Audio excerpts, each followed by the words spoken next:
Can you tell us about your job? Like what you're doing? Yeah. You said you're an organizer? Yeah. How's that even work?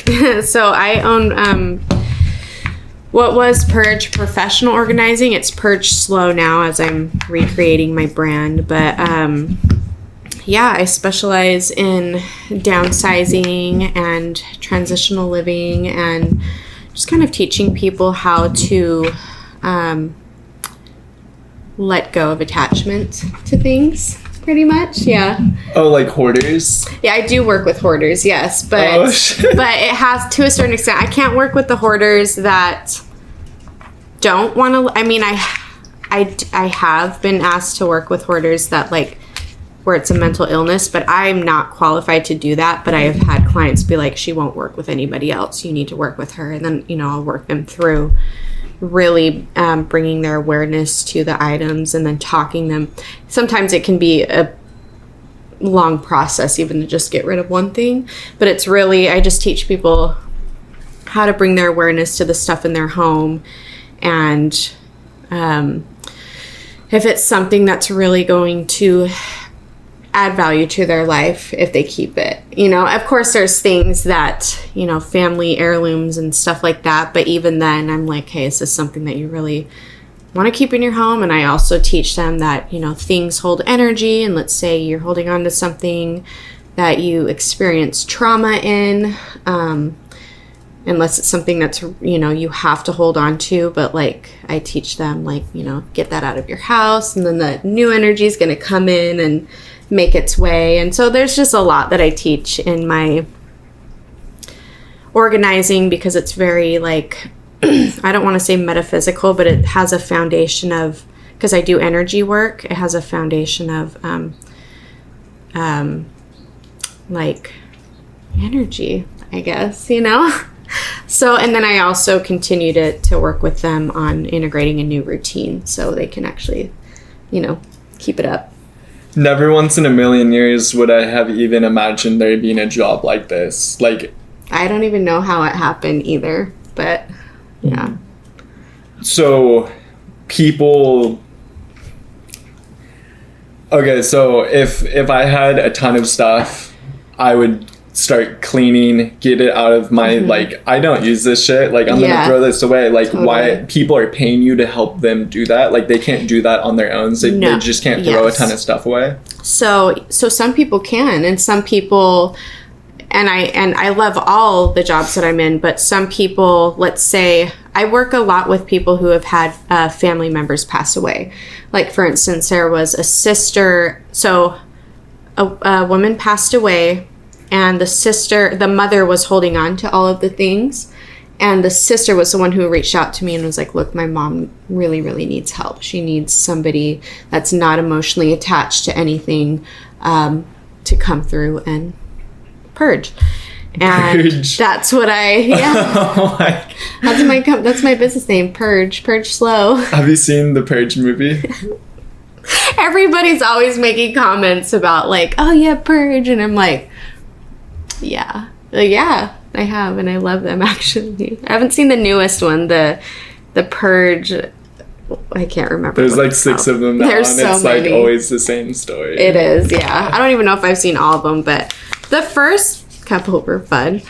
But yeah, like they call me, or like I get a lot of clients whose parents have passed away, or like widowers, and they just can't get rid of things. And so I have to, sometimes it just simply takes telling another person the story of the item before they can release it, because it's like, I feel guilty getting rid of this because this happened, and then the memory, and it just needs to come out. Like, the energy is just kind of fumbling around in there, and it needs to, like, pass down through the chakras and come out, and then they can get rid of it.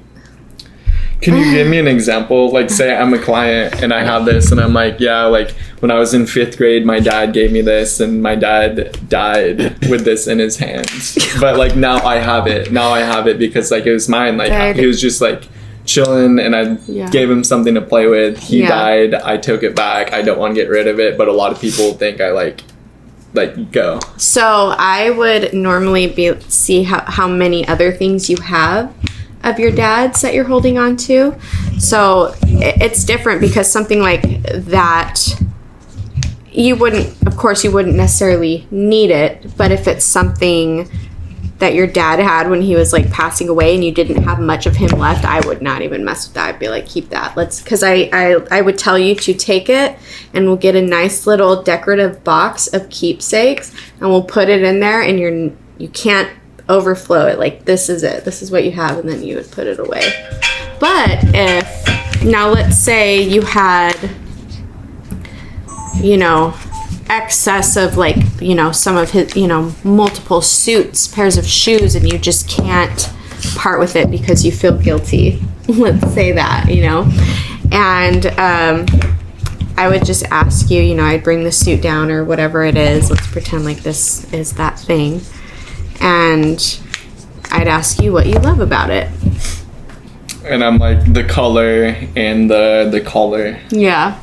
And what would you do with it over the next, 5 years? Nothing. And let's say the rest of your space is kind of crowded. So is this really worth to you taking up that space? Like, I would ask you what kind of memories that it brings you. Is it something that makes you feel happy? Is it something that when you look at it makes you feel sad or remorseful? Or, I'd bring your attention to how it's making you feel in your body. And if it's, let's say you leave it in a place that, it just depends. Like, if it's a bunch of stuff that's taking up space, and if it's something that's making you kind of feel like shit every time you see it, like, bless it, and then let's move on. Let's get rid of it, and yeah. That's kind of crazy. Like, that doesn't really sound like that's that, like, there's something else going on. Like, you're dealing with like emotion and and like energy stuff, and like you're like helping people, and they're probably crying sometimes. Oh yeah, my soft spot is for mothers and like single moms and moms of all. I call them my moms. They are just so busy with life, whether they're stay at home. I work a lot with stay at home moms who don't want to be home but feel like they're trapped there, and they are like, I need a change, and it's usually the first change that they need is to have somebody come in and revamp their home, give their home a facelift, and just kind of, purging is the foundation of, it sets a ripple effect for massive change in your life. Like, I have had so many clients whose marriages have deepened because of it, and also clients who let's say their marriage is already rocky and they're searching for something, like say their husbands are assholes, or they're looking for some kind of change. They're like, okay, I'm going to start with my house. Okay, bring her in. I just need help. I don't know what to do. I can't, and as we're working through things and kind of ruffling up the already broken foundation, and they're just purging this and this and this and this, and all this like stuck energy is coming up, and gives them clarity to see what the real issues are. And then they purge their husbands along with it. Like, I've seen that too, where it's like, wow, this is what it just creates a ripple effect of getting everything out that doesn't need to be there. And I've seen women just start over new, and men. Like, it's just, like, clutter can just really clutter your whole life, even though you're not consciously aware of it. Like, if you're holding on to things that are just holding trauma and just negative energy, and it's around you daily, or if you just don't have order. Another thing is if you have papers just scattered, like paper stuffed here, paper stuffed there. Papers hold information. And so that's pretty much a bunch of information that's just scattered everywhere, and you're going to walk into your home and you're going to feel like you are not put together, and it infiltrates into the rest of your life. So I come in and I clear out pretty much the muddy waters so you can see what really needs to be fixed down to the very core of it. And then, just...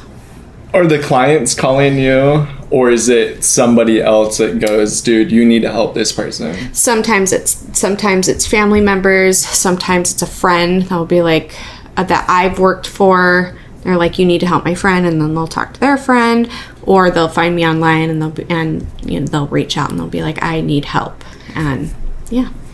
And I was gonna say, how do people even find you? Like, there's like, how do people, like, obviously there's word of mouth, like, of people that you've helped before, but the people that don't have that luxury of the word of mouth, are they like that doesn't even make sense to go on Google and say like, oh, like somewhere around here, like, help me get rid of all of my shit. Search. Oh, that is. People do that though. I have. Can you pop up? Oh yeah. Are you one of the only businesses in Slow? No, so there are a couple more. I'm the only one that does it the way that I do it. It's a very unique business, and because there's so many things involved, it's more than just organizing. Like, I'm not going to go in there and be like, okay, like, I'm organized, pay me, we'll see you later. I try to continue to keep reaching out because I know it's not realistic. Like, when we're cluttering and we're consistently like shoving things places, it's not something that somebody can come in and organize it, then it's done. No, it's something deeper. We're usually like,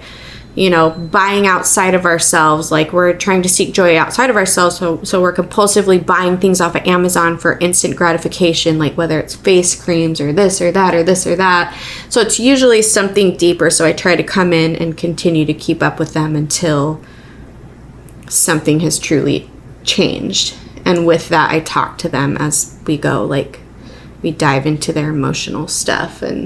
But yeah, anyway, sorry. No. You can Google me. You can find me on Facebook, Instagram, and word of mouth. I do advertising on all of it. Yeah. Would you say you're pretty organized? This feels good. This feels really clean. It is. Like, obviously, like, my stuff just made it like a lot crazier. But when I walked in, I was like, dang, this house is really well kept. Yeah. It's a... Definitely, have you ever heard that saying, the shoemaker's kids never have shoes? The shoemaker's kids never have shoes. Never heard of it. So it's like, it's almost like a mechanic. His cars are never fixed because he's always fixing other people's cars. Yeah. So sometimes it can get like that. But at the same time, I'm a minimalist.